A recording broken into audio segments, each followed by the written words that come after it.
हो और चाहे किसी भी देश के द्वारा संचालित किया जा रहा हो। मिशन के निश्चितता और अनिश्चितता के बीच बहुत ही महीन अंतर होता है, जिससे कि एक मिशन सफल या असफल होता है। लेकिन ना हम थके, ना हम हारे। हमने अपनी पिछली कमियों को सुधारते हुए आज पूरी तरह से आश्वस्त किया है कि लैंडर मॉड्यूल निश्चित तौर पे चंद्रमा की सतह पर सेफ और सॉफ्ट लैंडिंग करेगा। सभी दर्शकों की जानकारी के लिए अब हम इसरो के अब तक के सभी लूनर मिशंस की संक्षिप्त विवरण प्रस्तुत करेंगे। जी हाँ, इसरो का पहला मून मिशन चंद्रयान-1 अक्टूबर 2008 में पीएसएलवी रॉकेट के द्वारा सफलतापूर्वक प्रक्षेपित किया गया था। चंद्रयान-1 चंद्रमा के सतह पर पानी की खोज करके पहले ही इतिहास रच चुका है। यही कारण है कि आजकल विश्व के तमाम अंतरिक्ष वैज्ञानिक और स्पेस एजेंसियां चंद्रमा को और करीब से जानने के लिए उत्सुक दिख रही हैं। अगर हम बात करें चंद्रयान 2 की, जो इसरो का दूसरा मून मिशन है, जुलाई 2019 में इसरो के सबसे ताकतवर रॉकेट LBM-3 द्वारा सफलतापूर्वक प्रक्षेपित किया गया था और आज भी लगभग 4 साल बाद यह चंद्रमा के 100 किलोमीटर के सर्कुलर ऑर्बिट में घूमते हुए बहुत ही उत्तम क्वालिटी का डेटा प्रदान कर रहा है। मिशन के प्रारंभ में इसकी आयु 1 साल निर्धारित की गई थी, परंतु LBM-3 द्वारा बहुत ही सटीक इंजेक्शन और मिशन मैनेजमेंट की वजह से चंद्रयान 2 काफ़ी लंबे समय तक कार्यरत रहेगा। अब तक चंद्रयान 2 चंद्रमा के लगभग सभी भागों का चित्र ले चुका है। इसका एक बहुत ही महत्वपूर्ण पेलोड OHRC यानी कि ऑर्बिटर हाई रिजोल्यूशन कैमरा विश्व का सबसे बेहतरीन कैमरा है, जो कि चंद्रमा के सतह का लगातार पिक्चर भेज रहा है। अब मैं आरुषि जी से निवेदन करूंगा कि वो आप लोगों को इसरो के वर्तमान मिशन चंद्रयान 3 के बारे में बताएं। अभी आपने मिश्रा जी के द्वारा सुना इसरो के अब तक के लूनार मिशंस का विवरण। अब चलते हैं टुवर्ड्स चंद्रयान।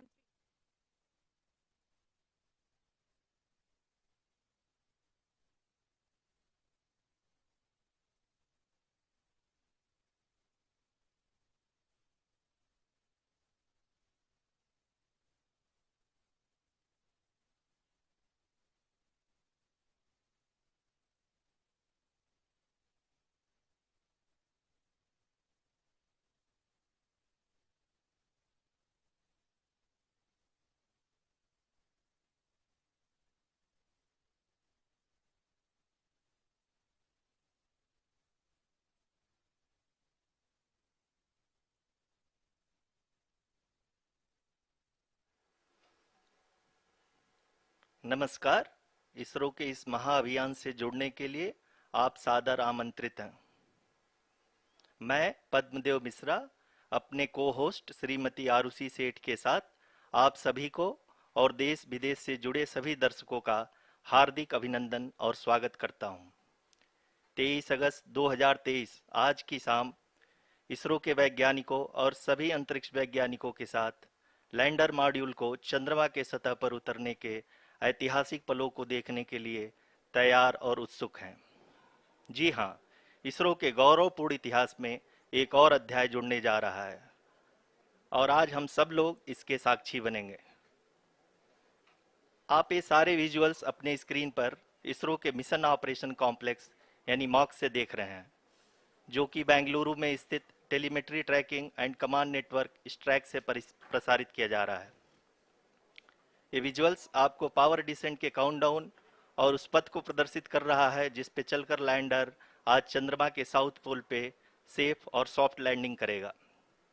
आपको ध्यान दिला दूं, इस समय हम लोग पावर डिसेंट शुरू होने से लगभग 22 मिनट दूर हैं।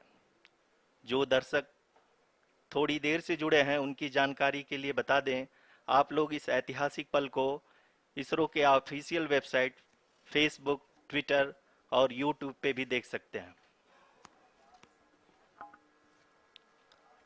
Honorable dignitaries, delegates, scientists, media personnel, and dear viewers, a very good evening to all of you.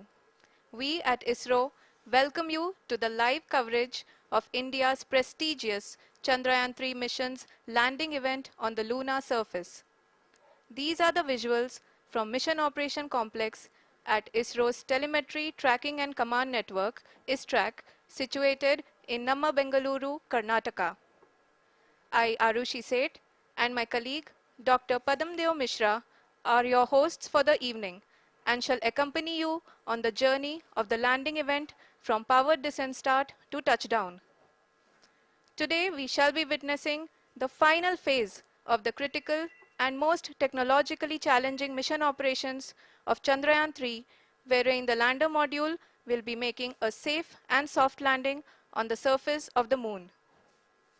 These display screens show the countdown to the power descent start as well as the path that will be followed by the lander module.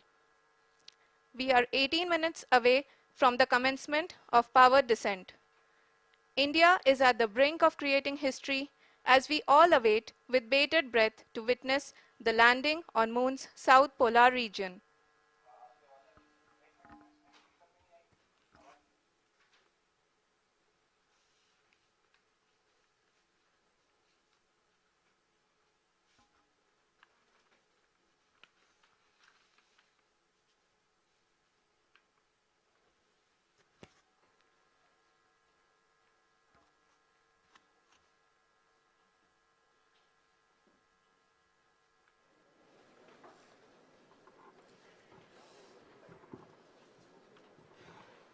ISRO का पहला moon mission Chandrayaan one अक्टूबर 2008 में PSLV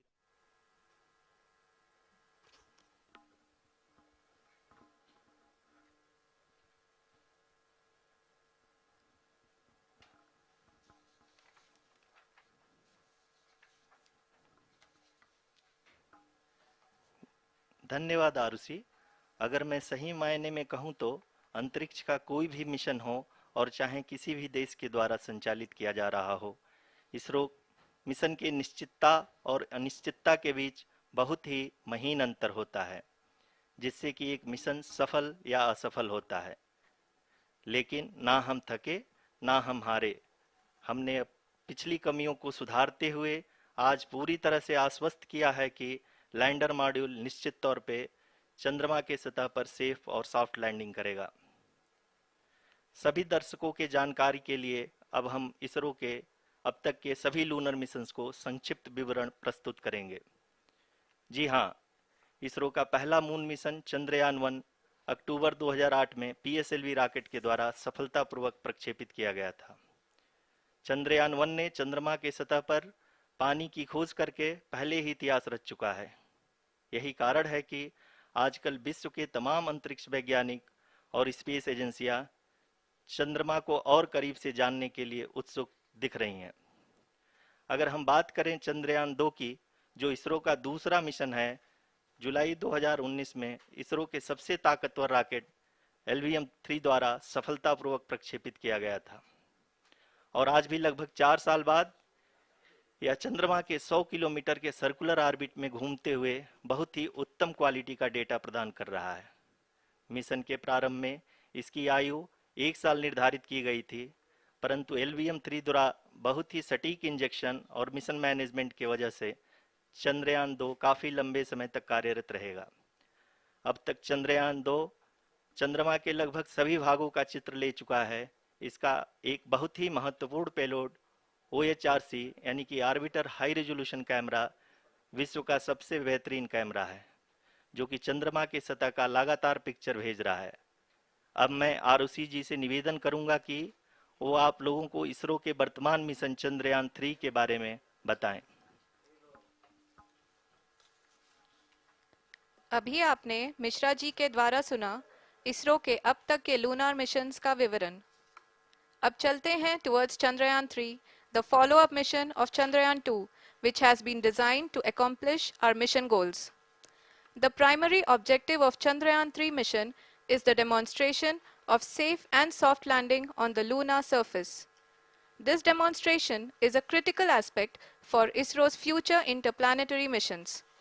In addition to this, the mission objectives also include demonstration of roving capability and conduction of in situ scientific experiments on Moon's surface.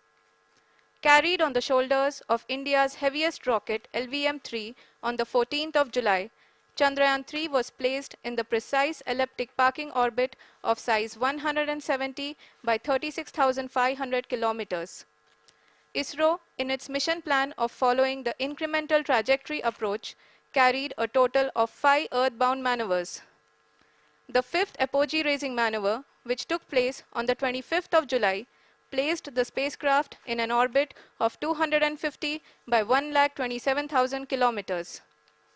At the early hours of 1st August, the translunar injection was carried out, after which the composite module began the final leg of its long journey of nearly 3,84,000 kilometers for its rendezvous with the Moon. The TLI was a key step in the mission, enabling the spacecraft to escape Earth's gravitational pull and travel to the Moon. An orbit of 288 by 3,69,328 kilometers was achieved at the end of the translunar injection. जी हाँ, translunar injection किसी भी interplanetary mission के लिए बहुत ही आवश्यक परंतु कठिन operation होता है। इस सफल मैन्यूवर के बाद चंद्रयान-3 पृथ्वी से दूर निकलकर चंद्रमा के प्रभाव क्षेत्र में एक हाइपरबोलिक ट्रेजेक्टरी के द्वारा पहुंचाया गया। पुनः 5 अगस्त 2023 को लूनर ऑर्बिट इंसर्शन के द्वारा चंद्रयान-3 को 160 किलोमीटर के पेरिलून और 18,000 किलोमीटर के अपोलून के साथ चंद्रमा के इलिप्टिकल ऑर्बिट में स्थापित कर दिया गया। टीएलआई के तरह एलओआई भी एक बहुत जटिल ऑपरेशन होता है। इसमें हमें यह ध्यान देना आवश्यक होता है कि उपग्रह के वेगमान को एक निश्चित बिंदु से घटाया जा सके, अन्यथा उपग्रह चंद्रमा के प्रभाव क्षेत्र से बाहर निकल जाएगा। एलओआई के सफलतापूर्वक परिचालन के बाद चंद्रयान-3 की कक्षा को 4 बार और परिवर्तित किया गया। इस दौरान चंद्रमा की अधिकतम ऊंचाई को घटाकर 160 किलोमीटर कर दिया गया। इस पूरी प्रक्रिया में प्रपल्सन मॉड्यूल का लगभग 755 किलोग्राम ईंधन का उपयोग हुआ और चंद्रयान-3 के वेगमान को लगभग 850 मीटर प्रति सेकंड कम कर दिया गया। लैंडर मॉड्यूल को लगभग 150 किलोमीटर के सर्कुलर ऑर्बिट में स्थापित करने के बाद 17 अगस्त 2023 को प्रपल्सन मॉड्यूल से अलग कर दिया गया। पुनः लैंडर मॉडल के ऑर्बिट को 2 डीबूस्ट मैन्यूवर्स के द्वारा 150 किलोमीटर के सर्कुलर ऑर्बिट से घटाकर 25 गुणे 130 किलोमीटर के एलिप्टिकल ऑर्बिट में स्थापित कर दिया गया। इस दौरान यह भी सुनिश्चित कर दिया गया कि 800 न्यूटन के चारों थ्रोटेबल थ्रस्टर्स पावर डिसेंट के समय किसी भी चुनौती का सामना कर सकें। लैंडर मॉड्यूल इस ऑर्बिट में 4 दिन तक चंद्रमा की परिक्रमा करता रहा ताकि इसके सभी सब सिस्टम को पावर डिसेंट से पहले कार्यात्मक रूप से वेरीफाई और वैलिडेट किया जा सके। इस दौरान चंद्रयान-2 और लैंडर मॉड्यूल की आपस में बातचीत भी हो चुकी है। और संक्षेप में अब तक की यात्रा की बात करें तो लैंडर मॉड्यूल अब तक 21 बार पृथ्वी के और लगभग 120 बार चंद्रमा का चक्कर लगा चुका है और इस पूरी यात्रा में लगभग 55 लाख किलोमीटर की यात्रा भी पूरी कर चुका है। अब तक के इस पूरे अभियान में यह भी सुनिश्चित किया गया कि सारे ऑर्बिट मैन्यूवर्स इस प्रकार किए जाएं कि लैंडिंग साइट पावर डिसेंट की शुरुआत से ही लैंडर के ऑर्बिटल प्लेन में बना रहे।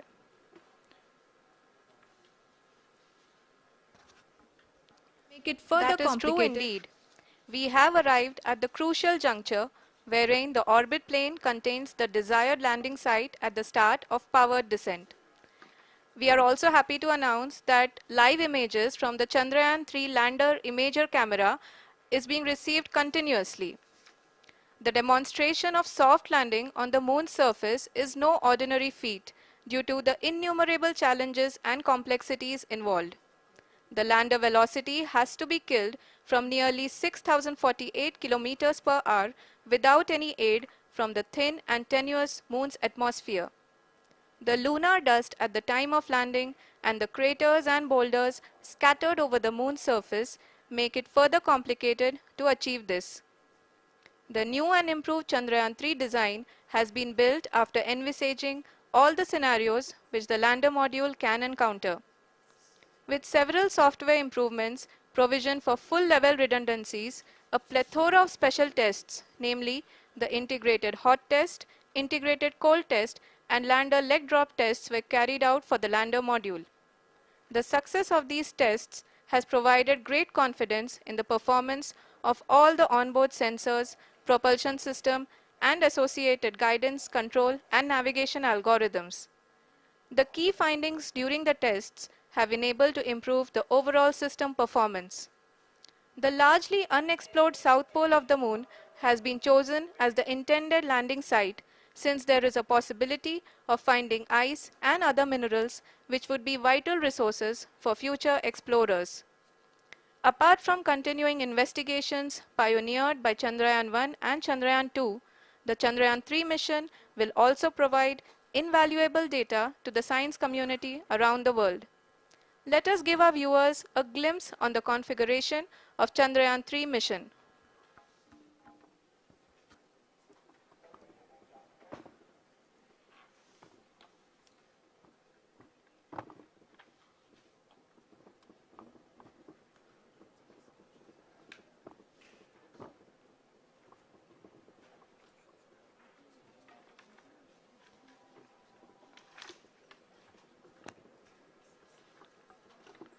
चंद्रयान 3 का मिशन प्लान लगभग चंद्रयान 2 के तरह ही बनाया गया है। यहाँ यह भी सुनिश्चित किया गया है कि चंद्रयान 3 को रॉकेट से अलग होने से लेकर के चंद्रमा के निकटतम कक्षा में स्थापित होने तक सारी गतिविधियां चंद्रयान 2 के तरह ही हों। और अब हम यह कह सकते हैं कि यह प्लान पूरी तरह से 100% सफल रहा। हालांकि लैंडर मॉड्यूल के सेंसर्स और प्रोपल्शन सिस्टम को इस तरह से मजबूत किया गया है कि लैंडर पावर डिसेंट के समय किसी भी आपदा से बाहर आकर के मिशन के मुख्य उद्देश्य को पूरा कर सके। इस क्रम में लैंडर के मुख्य सेंसर्स कारा, लासा, LHBC, LDV और LHDAC का कार्यात्मक परीक्षण भी किया जा चुका है। LDV जो कि पूर्णतः स्वदेशी तकनीकी से बनाया गया एक नया सेंसर है, इसका मुख्य कार्य लैंडर के वेलोसिटी को तीनों अक्षों में कंप्यूट करना है। पावर डिसेंट के दौरान लैंडर के सटीक पोजीशन और वेलोसिटी का ज्ञान होना बहुत ही आवश्यक है। लिराप यानी laser inertial referencing and accelerometer package इस कार्य को पावर डिसेंट के दौरान बखूबी निभाएगा। ट्रैजेक्टरी जनरेशन जो कि चंद्रयान 3 मिशन के लिए बहुत ही अहम है, क्योंकि हर ऑर्बिट मैन्यूवर के बाद यह सुनिश्चित किया जाता है कि लैंडर की मिशन ऑब्जेक्टिव को ना बदले। इस क्रम में मैं यह भी आपको बता दूं कि ऑर्बिट डिटर्मिनेशन जो कि उपग्रह के पोजीशन और वेलोसिटी को बहुत ही एक्यूरेटली बताता है, एक बहुत ही कठिन और जटिल कंप्यूटेशन और एस्टिमेशन होता है। यहाँ यह भी जानना महत्वपूर्ण है कि चंद्रयान 2 का OHRC पेलोड अब तक काफ़ी ऊंचे स्तर का डैम प्रदान किया है, जिसके फलस्वरूप लैंडिंग साइट की सीमा को बढ़ाकर 4 गुणे 2.4 किलोमीटर कर दिया गया है, जो कि पावर डिसेंट के दौरान सॉफ्ट लैंडिंग कराने में काफ़ी सहायक सिद्ध होगा। Apart from the sensors, Chandrayaan-3 is equipped with a suite of sophisticated payload instruments. While Chandrayaan-1 and Chandrayaan-2 orbiter have provided abundant remote sensing data of Moon, equally important are the on-site localized measurements that provide ground truths. Lander and rover have payloads which are completely new and will perform in situ analysis of lunar surface. The two spectroscopes on rover, APXS and LIBS, will actively measure the surface elemental abundances at the landing location and surrounding area. The lander carries a seismometer ILSA that can sense impact events and lunar quakes. The thermal probe CHAST will measure the temperature profile and thermal conductivity of Moon's regolith. The Rambha payload will carry out lunar ionosphere studies, while the laser retroreflector array shall be a passive location indicator for future spacecraft equipped with laser altimeter. The propulsion module has not been left behind, and an experimental shape payload has been added to it as a value addition. It will help in understanding the nature and characteristics of water-rich planets and will also aid in the future study of potentially habitable exoplanets. We are minutes away from the start of powered descent. The entire powered descent shall be carried out by the onboard autonomous landing sequencer or ALS, which is a series of instructions preloaded to the lander module. These instructions include the commands to be executed, data to be collected and analyzed, and decisions to be made and executed autonomously throughout the powered descent.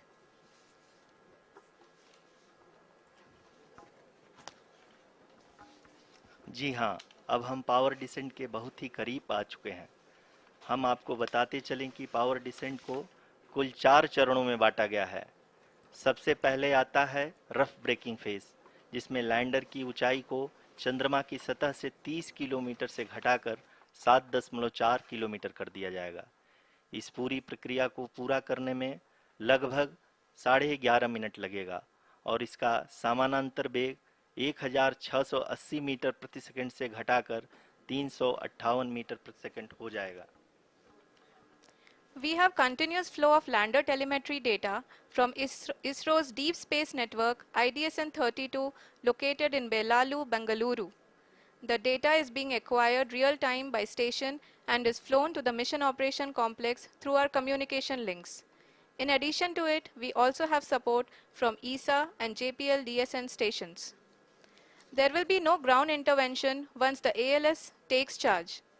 The preparation for today's event had started 48 hours before, wherein various pre-selections and uplinking of parameters for the autonomous landing sequence were carried out. The whole descent is divided into 4 phases: the rough braking phase, the attitude hold phase, fine braking phase, and the local navigation phase or the terminal descent phase.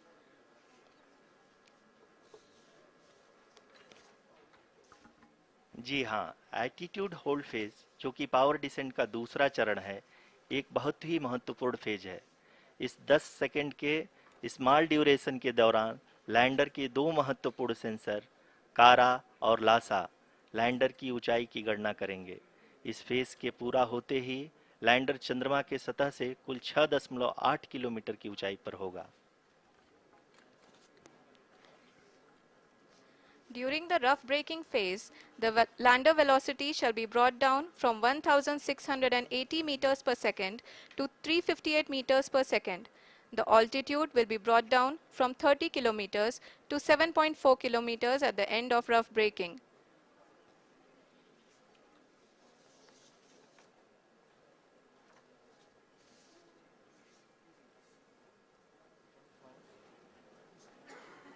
Currently, we can see the scientists are analyzing the lander data.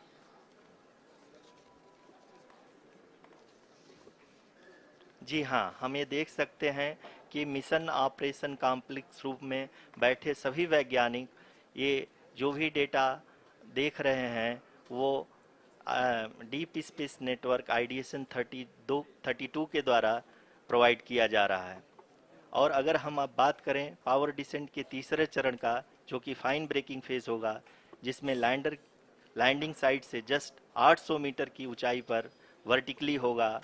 इस चरण को पूरा होने में लगभग 3 minute लगेंगे और इस चरण के पूरा होते ही लैंडर की वेलोसिटी लगभग शून्य हो जाएगी। The scientists here at ISTRAC are glued to their systems, analyzing all sorts of complex data. We are very close to the powered descent, to the start of the powered descent phase.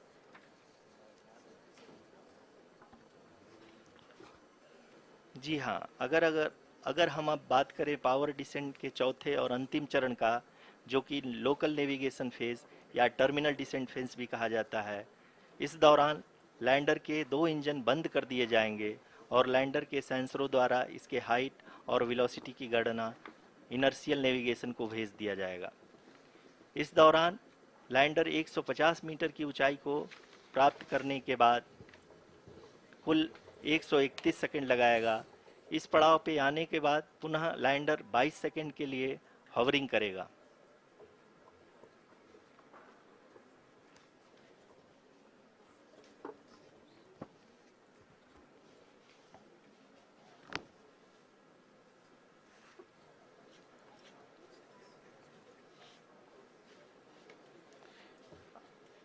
इस समय अपने screen पे mission operation complex में बैठे सभी मान्यगणों को देख सकते हैं, जो कि बहुत ही उत्सुकता के साथ टेलीमेट्री डेटा को देख रहे हैं। अभी हम लोग पावर डिसेंट शुरू होने से जस्ट कुछ ही पल दूर हैं।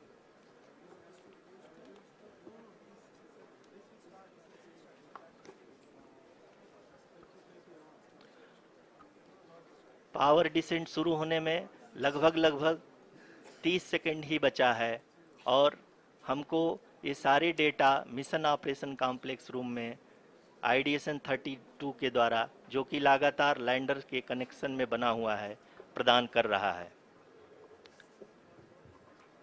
Dear viewers, the pivotal power descent has begun and the lander module is propelling towards the moon's surface along the intended trajectory.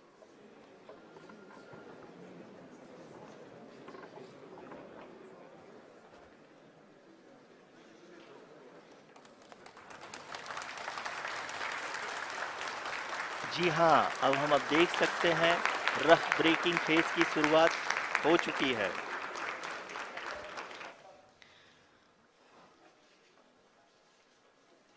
During this rough braking phase, the lander velocity shall be brought down from 1680 meters per second to 358 meters per second. The altitude will be brought down from 30 kilometers to 7.4 kilometers at the end of rough braking. All this in the duration of 690 seconds or 11.5 minutes. Currently, the Laser Inertial Reference and Accelerometer package (LIRAP) is aiding in the navigation. जी हाँ, अभी आप अपनी screen पे देख सकते हैं कि lander अब तक कुल 191 किलोमीटर हॉरिजेंटल दिशा में चल चुका है और अभी तक इसकी वेलोसिटी लगभग 31 किलोमीटर बनी हुई है।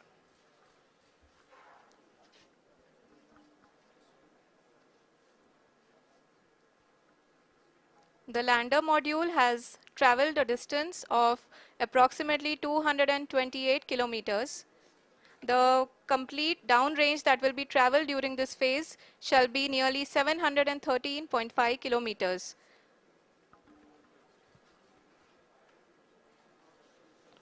जी हाँ, कुल 745 किलोमीटर के इस रफ ब्रेकिंग फेज में आप देख सकते हैं कि हम लोग लगभग अपनी यात्रा 20% कंप्लीट कर चुके हैं।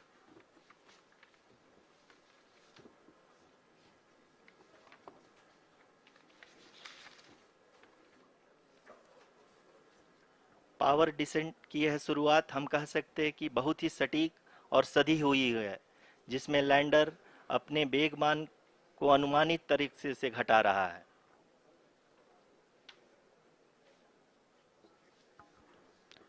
The altitude of the lander module will reduce from 7.4 kilometers to 6.8 kilometers. During the next phase, which is going to be the attitude hold phase. We can currently see that the altitude of the lander module is nearly 31 kilometers. Arushi, अभी हम इस ground trace को देखते हुए कह सकते हैं कि रफ ब्रेकिंग फेज की शुरुआत बहुत ही अच्छे तरीके से हुई है। आप ये देख सकती हैं कि जो भी प्रोजेक्टेड ग्राउंड ट्रेस है, उसी पे अपना लैंडर मॉड्यूल आगे चलते हुए बढ़ रहा है। अभी तक ये देखा जा सकता है कि लैंडर मॉड्यूल लगभग 370 किलोमीटर क्षैतिज दिशा में चल चुका है। The mission operations team is analyzing the data. We can all see the seriousness and the concentration with which each and every parameter of the lander module is being analyzed. The performance so far seems to be nominal. जी आरुषि, चूंकि ALS activate किया जा चुका है, इसलिए ground से कोई commanding नहीं की जा रही है। इस दौरान आपके स्क्रीन पे सारे डेटा इसरो के डीप स्पेस नेटवर्क से रियल टाइम में आ रहे हैं। इस मिशन में सेकेंड और थर्ड ऑर्डर गाइडेंस पॉलिनोमियल का प्रयोग हुआ है, जो कि इनर्शियल थ्रस्ट और एंगल के हमेशा सुनिश्चित करेगा। During the entire descent, there is no ground intervention as the ALS has taken charge. The preparation for today's event had started nearly 48 hours before, wherein various pre-selections and uplinking of parameters were done. We can see that the vertical velocity of the lander module has been brought down. It is continuously coming down. And the ALS had already been initiated 1 hour before the scheduled time of the power descent start. Following this, the throttleable engine electronics module, the TECM, was switched on and lander was oriented to the favorable attitude. जी हाँ, आप अपनी screen पे देख सकते हैं कि lander module जिसकी शुरुआत में वेलोसिटी 1680 मीटर पर सेकंड थी, लगभग 1150 मीटर पर सेकंड हो चुकी है, जो कि एक बहुत ही मैजेस्टिक शुरुआत कही जा सकती है इस रफ ब्रेकिंग फेज के लिए।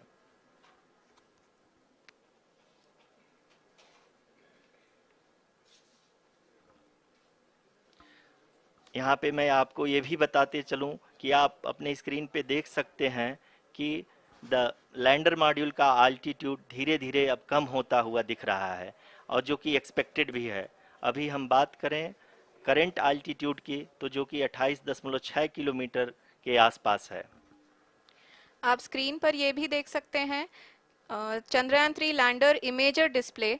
The lander imager is continuously taking photographs of the moon's surface, and that is also being streamed here. Currently, the horizontal velocity has been brought down and the distance traveled is 574 kilometers. The current altitude is 27 kilometers as can be seen on the screen.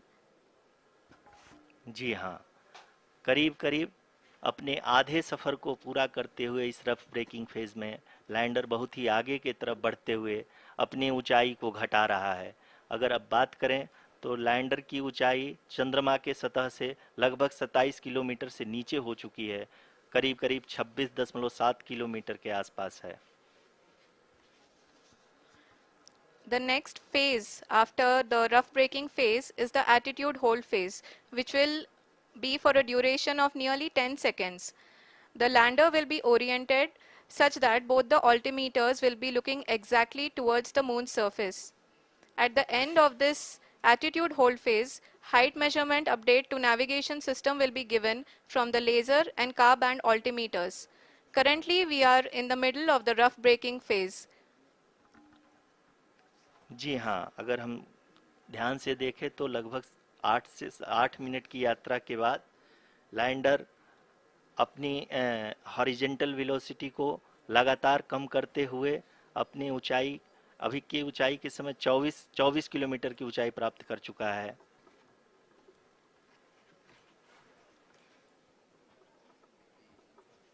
अब तक के आंकड़े को देखते हुए हम कह सकते हैं कि लैंडिंग पूरी तरह से नॉमिनल है।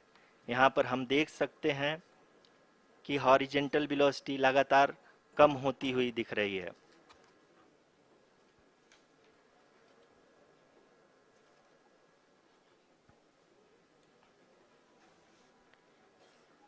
The altitude of lander from ground is currently 22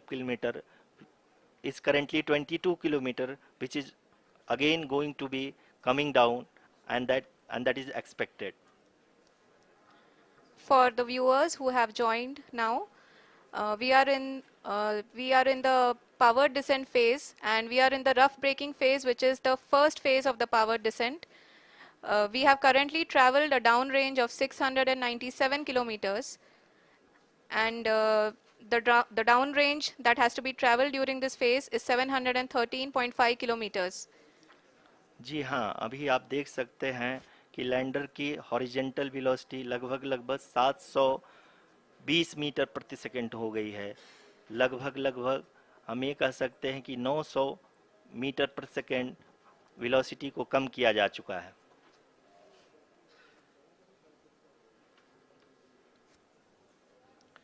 At the same time, we can see the altitude of the lander is just 17.8 kilometer from the moon surface, which is going to be around 7.4 at the end of the rough braking phase.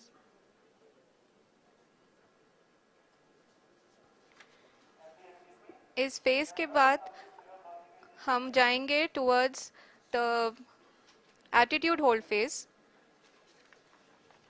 where we will be expecting sensor update from the laser and car band altimeters.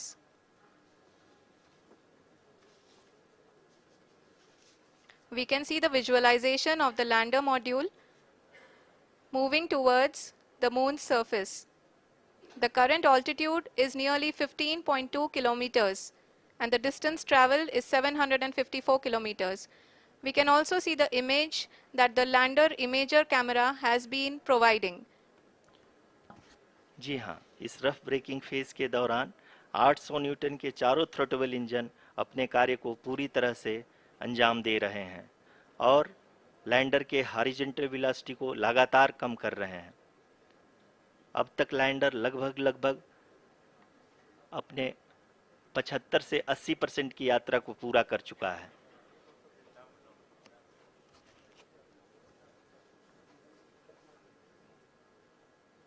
After the rough braking and the attitude hold phase, we shall be having the fine braking phase, which will continue for nearly 3 minutes.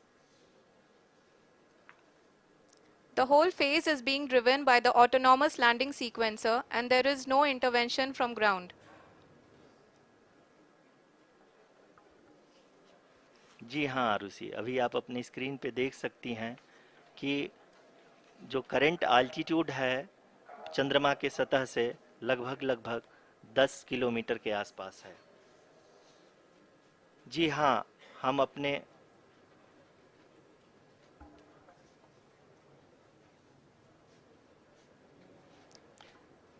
जी हाँ, हमारे प्रधानमंत्री जी श्री नरेंद्र मोदी जी हम सभी का उत्साहवर्धन करने के लिए दक्षिणी अफ्रीका के जोहानसबर्ग से जुड़ गए हैं।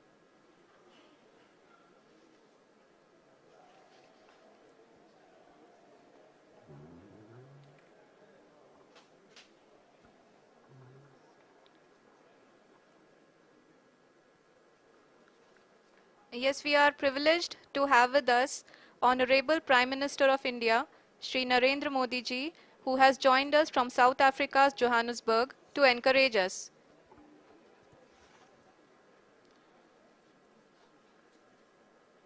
जी हाँ, आप ये देख सकते हैं एल्टीट्यूड होल्ड फेस भी बहुत ही आसानी से लैंडर फेस ने पार कर लिया है और अब फाइन ब्रेकिंग की शुरुआत हो चुकी है। अभी हम ये देख सकते हैं कि लैंडर की ऊंचाई लगभग 5.6 किलोमीटर है, जो कि इस फेज के उपरांत लगभग 800 मीटर हो जाएगी।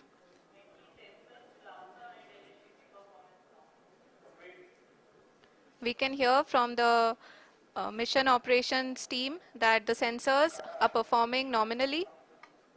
And we are currently in the midst of the fine braking phase, which is going to continue for 3 minutes. And the altitude is going to be reduced to nearly 800 meters at the end of this phase.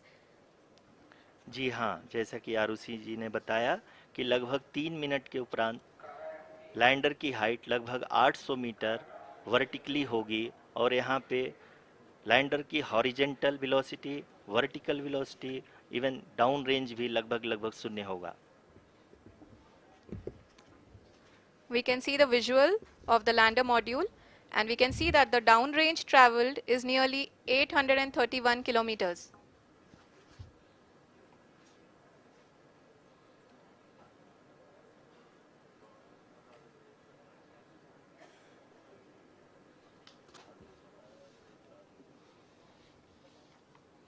जी हाँ, आप अपनी screen पे देख सकते हैं कि lander की ऊंचाई अब चंद्रमा की सतह से लगभग 3 किलोमीटर से कम हो चुकी है।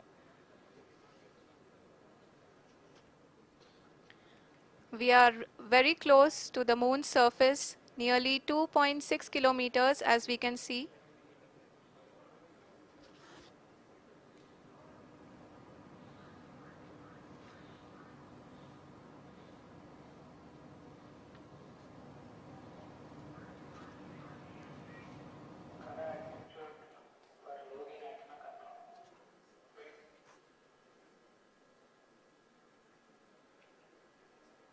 जी हाँ, अभी आप देख सकते हैं कि लैंडर की ऊंचाई लगभग लगभग 1 किलोमीटर के आसपास है।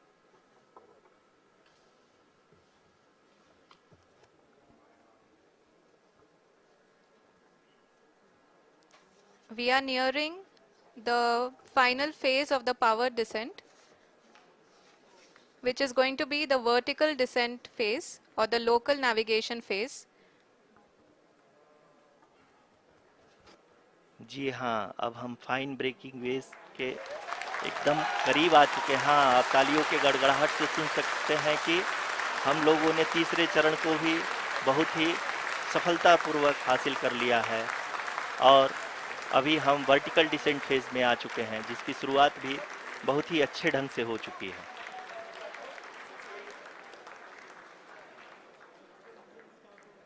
Lot of applause indicates that till now the performance has been nominal. We are in the vertical descent phase 1. The altitude is being brought down from 800 meters and we are nearing and approaching the lunar surface. जी, आप अपने screen पे देख सकते हैं कि lander का height लगातार कम होता जा रहा है। इस समय हम लैंडिंग साइट के जस्ट ऊपर हैं और इस समय इसकी ऊंचाई लगभग लगभग 600 मीटर के आसपास है। इस फेज के दौरान लगभग 150 मीटर के ऊंचाई पे पहुंचने के बाद लैंडर अगेन लगभग 20 से 22 सेकंड के लिए हॉवरिंग करेगा। We are above the landing site. The horizontal as well as the vertical velocity is now being constantly reduced.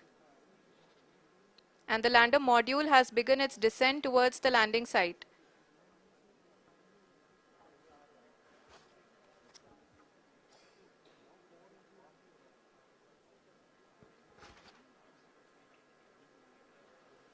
जी हाँ, आप अपने स्क्रीन पे देख सकते हैं ये जो पथ निर्धारित किया गया है, लैंडर पूरी तरह से उसी को ही फॉलो कर रहा है। इस समय हम लगभग 200 मीटर की हाइट से भी कम आ चुके हैं।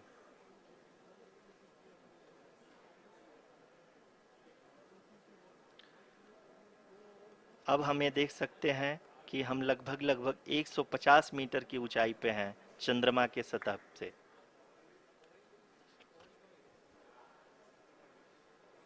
We are approaching the vertical descent phase 2, which will have the lander module hovering at nearly 150 meters above ji the हाँ, lunar surface. जी हाँ, आप इस तालियों के गड़गड़ाहट को सुन सकते हैं, जो कि सेकंड हैवरिक फेज के कंप्लीट होने के बाद इन सारे वैज्ञानिकों के द्वारा की जा रही है।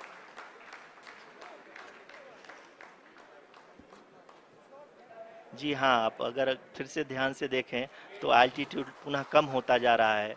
अभी हम लोग लगभग लगभग 135 मीटर की ऊंचाई पे हैं। The sensors that are updating at this point are providing confirmation of the safety of the landing site. As expected, the retargeting is going on and this is a very good signature for the lander. अभी आप ये देख सकते हैं कि lander की ऊंचाई लगभग 65 मीटर के आसपास बची हुई है।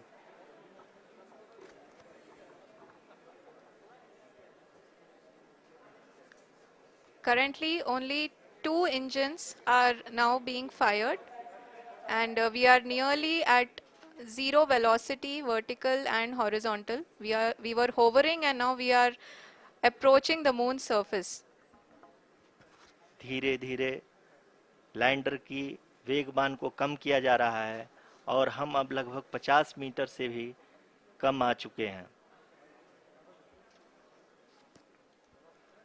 We can see the Honorable Prime Minister, Shri Narendra Modi ji, who is here to encourage us, and he is critically looking at the visuals.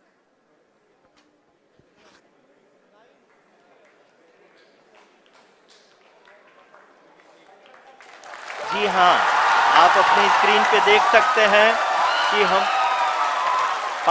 Lander module People are applauding. Let lander us all module wait to hear from the Secretary Department of Space and Chairman ISRO, Shri S. Somnath. Lander module पूरी तरह से safely और softly चंद्रमा के सतह पे land हो चुका है। ये हम लोगों के लिए बहुत ही गर्व की बात है। हिंदी में एक कहावत है कि चंदा मामा दूर के, लेकिन अब हम ये कह सकते हैं कि चंदा मामा अपने घर के। बहुत ही उम्दा. The hard work of the entire ISRO community has come to fruition.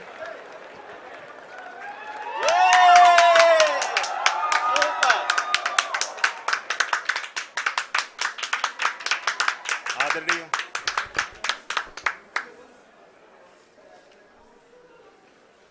आदरणीय प्रधानमंत्री जी, नमस्कार। Sir, we have achieved soft landing on the moon. India is on the moon. Sir, I request our Honorable Prime Minister to address us and bless us. Thank you, sir.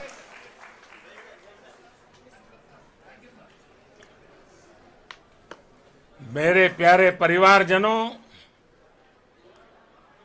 जब हम अपनी आंखों के सामने ऐसा इतिहास बनते हुए देखते हैं तो जीवन धन्य हो जाता है। ऐसी ऐतिहासिक घटनाएं राष्ट्र जीवन की चिरंजीव चेतना बन जाती है।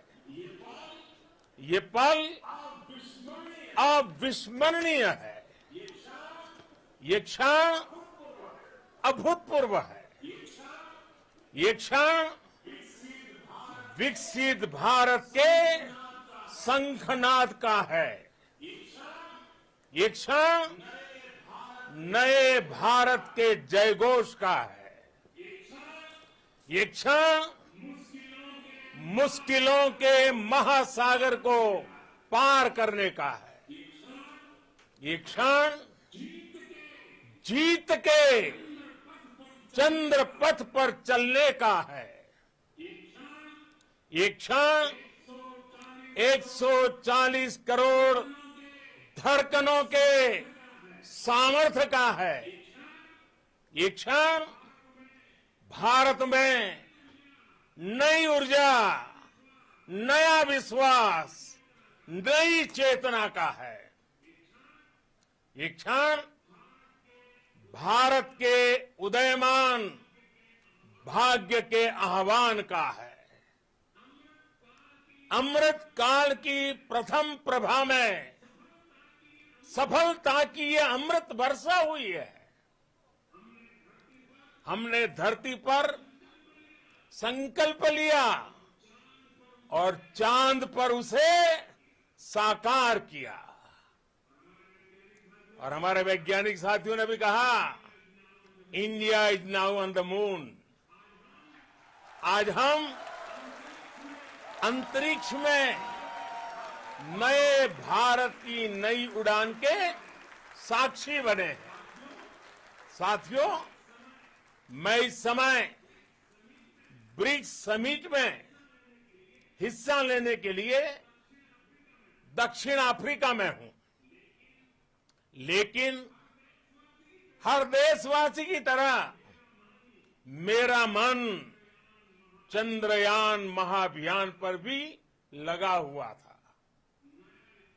नया इतिहास बनते ही हर भारतीय जश्न में डूब गया है। हर घर में उत्सव शुरू हो गया है। हृदय से मैं भी अपने देशवासियों के साथ, अपने परिवारजनों के साथ इस उमंग और उल्लास से जुड़ा हुआ हूं।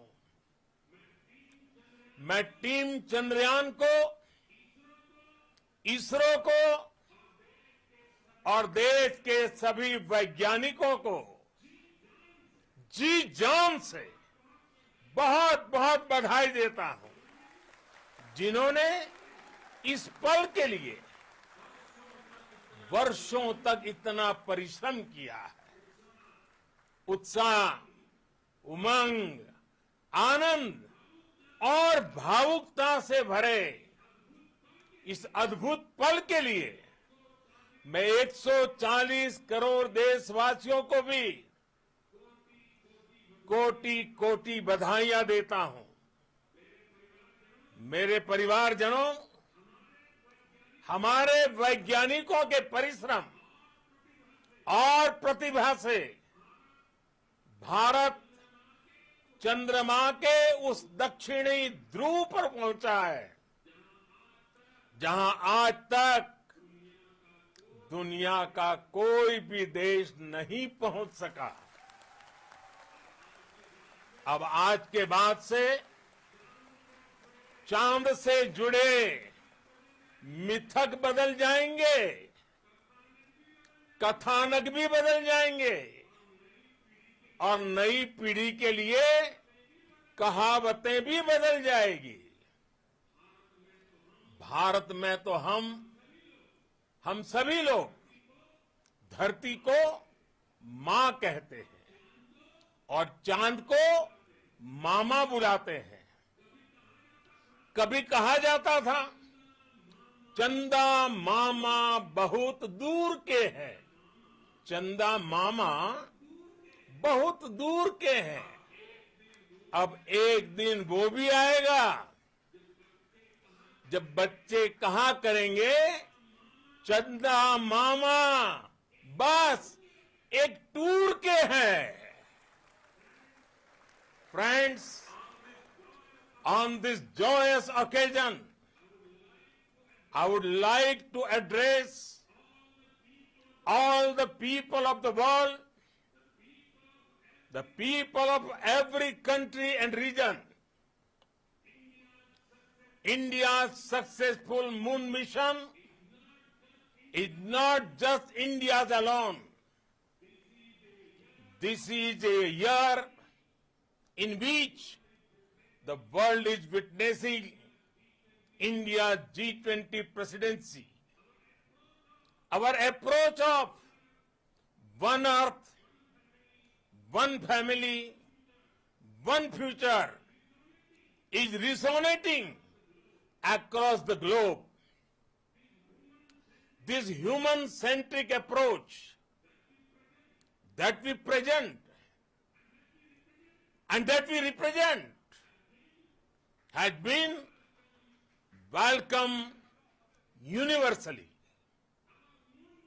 Our moon mission is also based on the same human-centric approach. Therefore, this success belongs to all of humanity, and it will help moon missions by other countries in the future. I am confident that all countries in the world, including those from the global south, are capable of achieving such feats. We can all aspire for the moon and beyond. मेरे परिवारजनों, चंद्रयान महाअभियान की ये उपलब्धि भारत की उड़ान को चंद्रमा की कक्षाओं से आगे जाएगी। हम हमारे सौर मंडल की सीमाओं का सामर्थ्य परखेंगे और मानव के लिए ब्रह्मांड की अनेक संभावनाओं को साकार करने के लिए भी जरूर काम करेंगे। हमने भविष्य के लिए कई बड़े और महत्वाकांक्षी लक्ष्य तय किए हैं। जल्द ही सूर्य के विस्तृत अध्ययन के लिए ISRO Aditya L1 mission launch करने जा रहा है। इसके बाद शुक्र भी इसरो के लक्ष्यों में से एक है। गगनयान के जरिए देश अपने पहले ह्यूमन स्पेस फ्लाइट मिशन के लिए भी पूरी तैयारी के साथ जुटा है। भारत बार बार ये साबित कर रहा है कि sky is not the limit. साथियों, साइंस और टेक्नोलॉजी देश के उज्जवल भविष्य का आधार है। इसलिए आज के इस दिन को देश हमेशा हमेशा के लिए याद रखेगा। यह दिन हम सभी को एक उज्जवल भविष्य की ओर बढ़ने के लिए प्रेरित करेगा। ये दिन हमें अपने संकल्पों की सिद्धि का रास्ता दिखाएगा। ये दिन इस बात का प्रतीक है कि हार से सबक लेकर जीत कैसे हासिल की जाती है। एक बार फिर देश के सभी वैज्ञानिकों को बहुत बहुत बधाई और भविष्य के मिशन के लिए ढेरों शुभकामनाएं। बहुत बहुत धन्यवाद।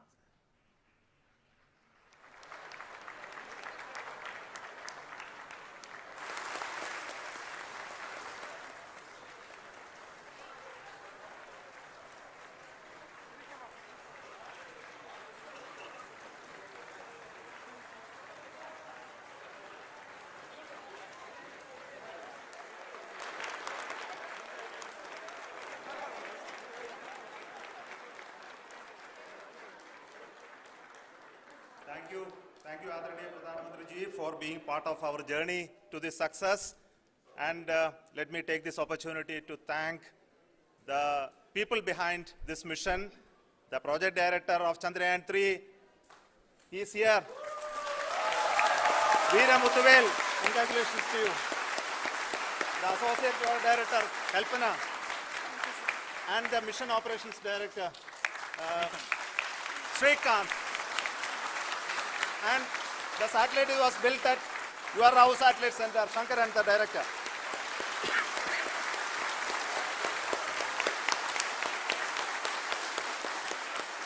Thank you, sir. Hello.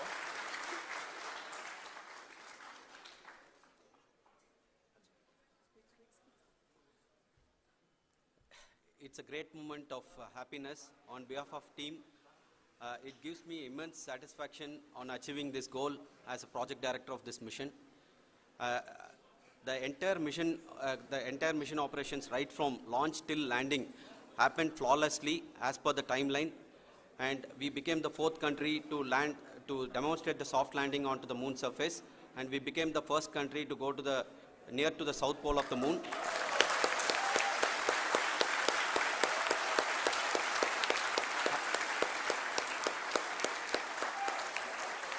I take this opportunity to thank navigation, guidance and control team, propulsion team, sensors team and all the mainframe subsystems team who have brought success to this mission. I also take the opportunity to thank the Critical Operations Review Committee for thoroughly reviewing the mission operations right from launch till this date. The target was on spot because of the review process. I also thank the ISRO higher management, right from Chairman ISRO, Director URSC and all the center directors and higher ISRO officials.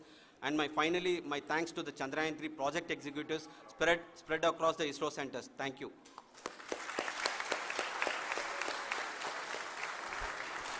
Mission Director Srikanth. It gives me an immense pleasure to be part of Chandrayaan-3 and acting as Mission Director. I would like to thank each and every team member who has supported in carrying out all the mission operations flawlessly, and I would like to thank my senior management, Chairman ISRO, Director URSC, my senior colleagues and my team members for carrying out and supporting all the things carrying out in a proper way. Thank you very much. Associate Project Director Kalpana. Good evening to all. This will remain the most memorable and the happiest moment for all of us, for our team Chandrayaan 3. We have achieved our goal flawlessly. From the day we started rebuilding our spacecraft after Chandrayaan 2 experience, it has been breathe in, breathe out Chandrayaan 3 for our team. And starting from the reconfiguration to all the special tests and the simulations we have conducted meticulously, and this has been possible only because of our immense effort from our Chandrayaan 3 team, and of course with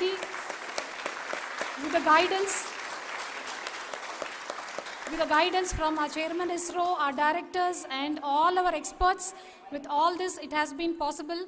Thank you one and all.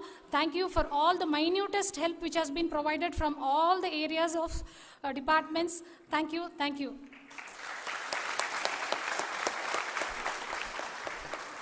Now, Chandrayaan 3 is a result of the work done by thousands of scientists, engineers, our staff and industries and support team across ISRO and other places, other institutions. And Shankaran has been the lead of the center which integrated all of these efforts in the last so many years. So I request him to speak on behalf of all of you.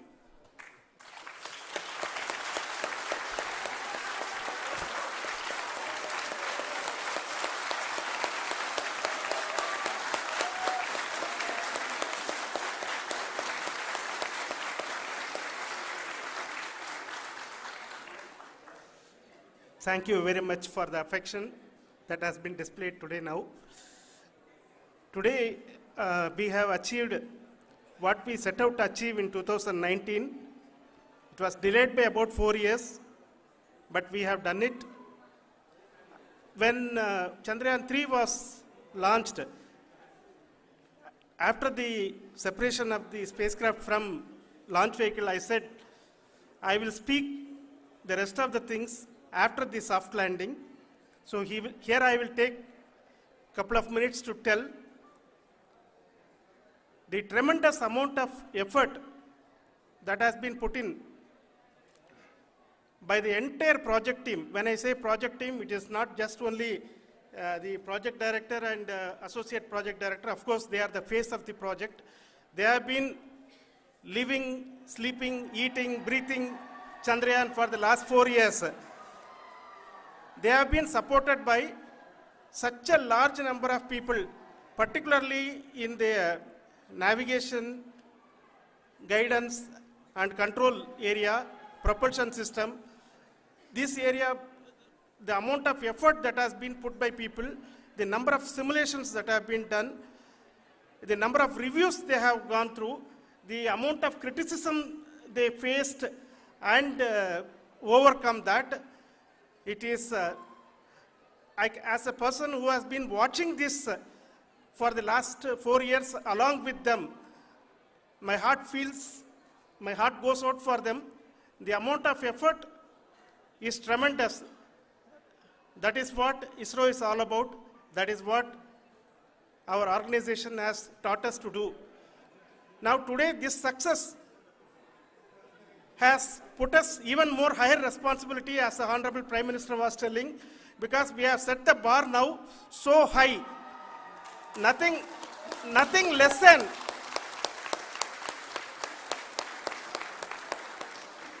less spectacular than this is going to be inspiring for any of us in the future.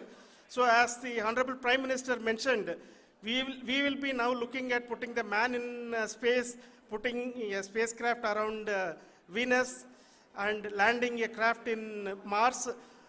Work on all these activities are going on for few years, and this success today will inspire us and will spur us to take those efforts even more strongly, so that we will make our country proud again and again and again.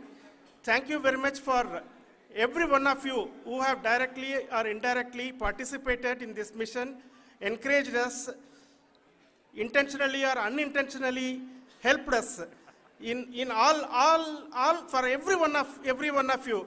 A big thank you, because even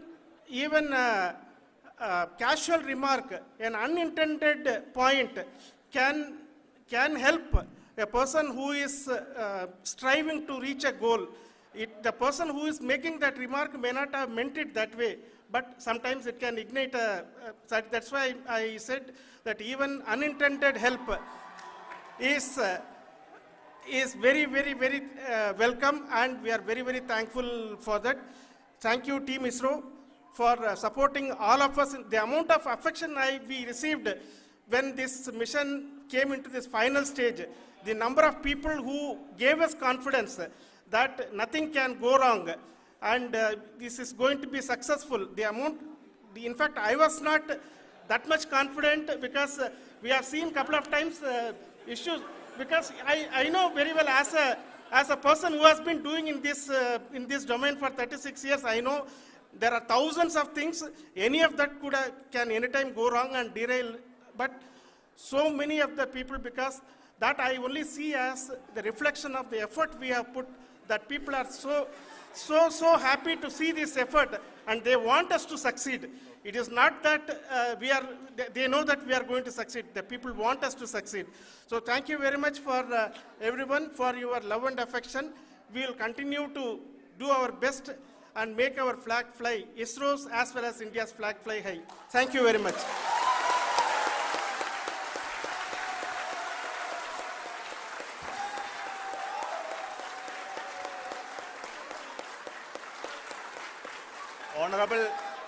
Honorable Prime Minister called me and conveyed his greetings to each one of you and your family for the wonderful work you did in ISRO.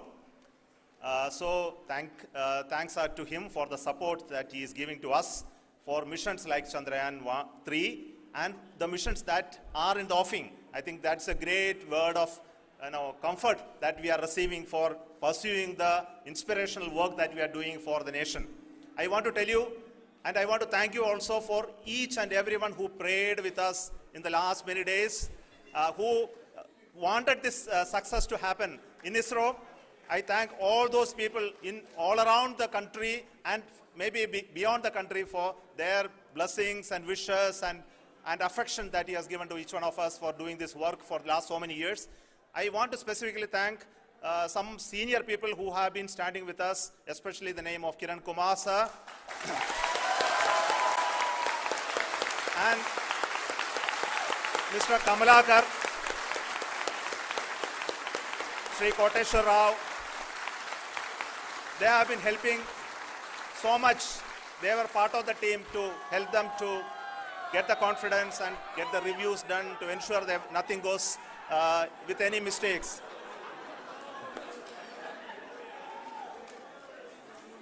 And of course, this is not the work of us alone. This is a work of a generation of ISRO leadership and ISRO scientists. And this is a journey we started in Chandrayaan 1, continued in Chandrayaan 2, and Chandrayaan 2 craft is still working and doing a lot of communication work with us. And all the team that contributed to building Chandrayaan 1 and Chandrayaan 2 should be remembered and thanked while we celebrate Chandrayaan 3. And this is an incremental progress and definitely a great, huge one it is. And thank you so much for all the support and work that you have done. Thank you.